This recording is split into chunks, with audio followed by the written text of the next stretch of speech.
guys, welcome back to my channel. My name is Haley. In today's video, I'm sharing with you how I teach reading, what fun things and manipulatives and resources I have with you to help you get a reader. So just a little backstory. My oldest went to public school the first 2 years, so whenever I decided to homeschool, he already knew how to read, like beginner words, basic reading. And then my daughter after him, I wasn't planning on homeschooling, so I didn't do those type of fun educational things besides reading a book to her. So whenever I decided to homeschool, I was a little confused onto how to go about teaching my child to read. So today I'm going to share all the resources, fun things, and give you ideas to help you have a reader. We tried a handful of reading and language curriculum out there, so I decided to make my own. I researched up what goes into a English curriculum. So English can be reading, phonics, spelling, writing, literature, and I'll just put it up here so you can see. So I found something in each of those topics, and then I broke it up, and then this is what I have found. Okay, so first off, to teaching them how to read, I have the Ordinary Parent's Guide to Teaching Reading. Now, some of you may not be familiar with this. Some of you may know how to teach your kids in 100 lessons or something. I decided to go with this one. So this one is very basic beginner. It starts off with your basic vowel sounds all the way through the letter sounds. And then it has your beginner blends, and then they start to reading little paragraphs. And what's cool, that as you get towards the end of this book, they'll be reading at a second grade level or higher. Okay, so this is almost toward the end. You can see how different the words are. The print is smaller.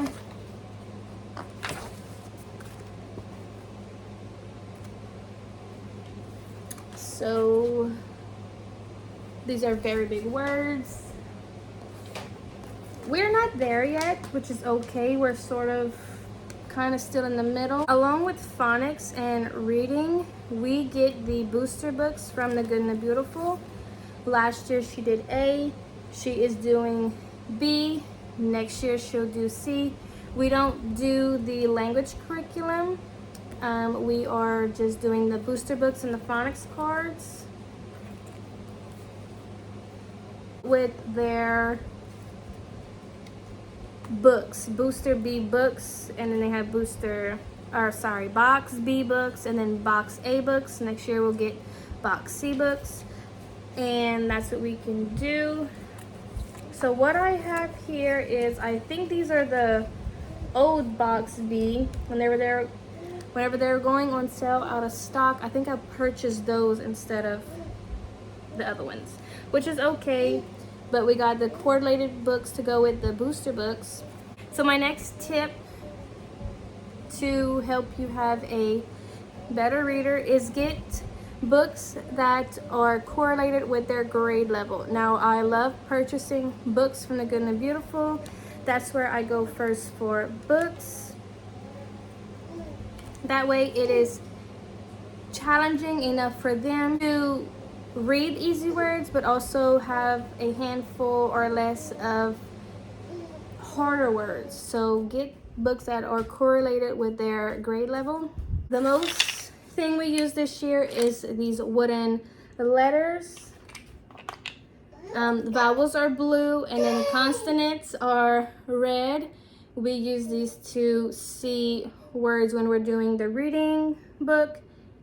We look at building the words. We use this for spelling, which I'll talk about in a minute. So this we use a lot when we're reading. This has helped my children read better by seeing them, actually touching them, putting the vowels, the consonants, whatever, all together to make the word.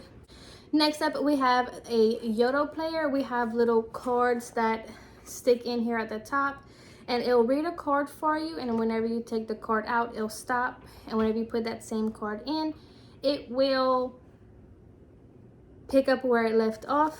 So a couple of books we have for those cards are James and the Giant Peach and Charlie and the Chocolate Factory. We have more. These two are the ones he's working on. My middle schooler, almost middle schooler, just finished reading James and the Giant Peach. He is going to be working on Charlie and the Chocolate Factory. I like how they use the Yodel player because they can just pick it up, go in a different room or go somewhere else, listen to it. They can hear the tone of the voice when somebody's talking, how it changes. They can also hear how words are pronounced correctly. So I do like a Yodel player. If you have an audiobook, that's sort of the same thing. I just have a Yodel player for all my kids. Finding curriculum was a kind of challenge for me because I didn't want to overdo it, but I wanted something gentle. What I found was for language lessons or language arts, grammar type of deal, was First Language Lessons for the Well-Trained Mind. This is level 1. We are loving it. She is really catching on. She is understanding this and we're loving it. For writing, we also do handwriting. I don't have the current handwriting that she just finished or she used at the beginning of this year. Be on the lookout for a video with my kids reviewing what they learned this year, what they like and dislike. We'll talk about it. And with that, we have handwriting that they work on writing and penmanship. The other type of writing is I found was writing with ease, workbook level 1. We read a lot of little passages, poems, and short stories, and they do a lot of narration and copy work. For spelling as well, I wanted something gentle. I didn't want to overload my children. So we went ahead and I got my very first Catholic speller. This is the level 1 or the beginner. Next is A, B, yes, I think they go by letters.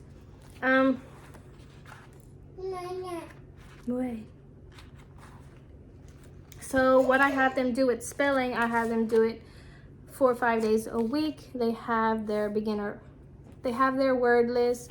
They do page 1 Monday, they write it 3 times each. On day 2, they do page 2, write it 3 times each. Wednesday, they write it 3 times each. Thursday, they write it 3 times each, and I give them a pre-test. Friday is just the test. Another way I teach reading, language, English, that category is by playing games. One game we have is Miss Bernard is a wild card. So it's a little game where you build sentences and you're learning different parts of speech like nouns and pronouns. So you have this board and you have to pick up 2 little cards and learn the action, the adjective, and the noun, and then you read it out loud, see if it makes sense, see if it's funny. It's a very fun, cool game we play sometimes.